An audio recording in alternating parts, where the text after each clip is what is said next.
Hello friends, you are most welcome. आज हम कुछ बहुत ही महत्वपूर्ण पर्यायवाची शब्दों का डिस्कशन करने वाले हैं, जिसमें हमारा जो पर्यायवाची शब्दों की एक सीरीज़ चल रही है उसका अगली कड़ी इसे आप कह सकते हैं। पहला जो पर्यायवाची शब्द है वो हमारा प्रशंसा है। इसके बाद हम सुंदरी पढ़ेंगे, फिर अग्नि की पर्यायवाची, फिर कल्पवृक्ष की, ब्राह्मण की, उषा की, युवती की, राजा की और अर्जुन के पर्यायवाची शब्दों को आज हम पढ़ने वाले हैं। तो चलिए शुरुआत करते हैं हमारे पहले पर्यायवाची शब्द से। पहला जो हमारा पर्यायवाची शब्द है वो है प्रशंसा। प्रशंसा के पर्यायवाची शब्द होंगे गुणगान, तारीफ, प्रशस्ति, बड़ाई, महिमागान, यशोगान, श्लाघा, सराहना, साधुवाद, स्तव और स्तवन। गुणगान यानी गुणों का गान, तारीफ करना।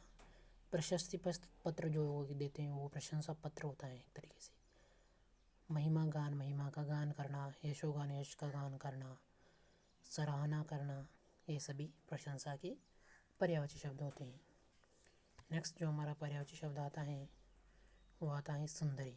सुंदरी के पर्यायवाची अब हमको देखना है। सुंदरी के पर्यायवाची होंगे गौरी, चंद्रमुखी, चंद्रमा के समान मुख है जिसका, परी जैसी हैं जो, प्रियदर्शनी यानी जिसको देखने में प्रिय लगे जो, मीनाक्षी, मीन के जैसी, अक्षी यानी कि आँखें हैं जिसकी, मृगनयनी, मृग के समान जिसके नयन हैं, रमणी, रूपवती, रूपसी, सुमुखी, सु यानी अच्छा, अच्छे मुख वाली, सुलोचना, सु यानी अच्छा और लोचन यानी नेत्र, अच्छे नेत्रों वाली, हज, हसीना। ये सभी सुंदर के पर्यायवाची होते हैं। हमारा जो अगला पर्यायवाची शब्द है वो है अग्नि। अग्नि के पर्यायवाची होंगे आग, अनल, पावक, वही, धूमकेतु, जात, वेदस, वायु सखा, जो वायु का सखा है। जितनी वायु ज़्यादा मिलती हैं उतनी अग्नि ज़्यादा प्रज्वलित होती हैं। वायु में भी ऑक्सीजन की ज़्यादा महत्वपूर्ण भूमिका होती है। जहाँ पर ऑक्सीजन जितनी ज़्यादा मिलती है उतनी तेज़ी से आग फैलती है, और अगर आप ऑक्सीजन काट देते हैं वायु के ज्वलन एरिया तक तो वहाँ पर वायु सीधा बंद हो जाती है। नेक्स्ट है ज्वाला, रोहिताशु, शिखी, पाक, विभावसु, शुचि और जात, वेदस। ये सभी अग्नि के पर्यायवाची शब्द होते हैं। हमारा जो अगला पर्यायवाची शब्द है वो है कल्पवृक्ष। कल्पवृक्ष के पर्यायवाची शब्दों को अब हमें यहाँ पर देखना है। कल्पवृक्ष के पर्यायवाची होंगे सुरतरु, सूर्य यानी देवताओं का वृक्ष, हरिचंदन, तरु यानी वृक्ष, मंदार, पारिजात, देववृक्ष, देवों का वृक्ष, इच्छाद्रुम। ये सभी कल्पवृक्ष के पर्यायवाची शब्द हुआ करते हैं। अगला जो हमारा पर्यायवाची वो है ब्राह्मण। ब्राह्मण के पर्यायवाची विप्र, द्विज, भूसुर, भू यानी भूमि, सु यानी सूर्य यानी देवता, तो भूमि का जो देव है वो है भूदेव, भूसुर, महिसुर, मही यानी पृथ्वी और सूर्य यानी देवता, पृथ्वी का जो देवता जिसे ब्राह्मण को कहा गया है। ब्रह्मज्ञानी, वेदविद, पंडित, कोविद, धीर, प्रज्ञा, मनीषी और विलक्षण।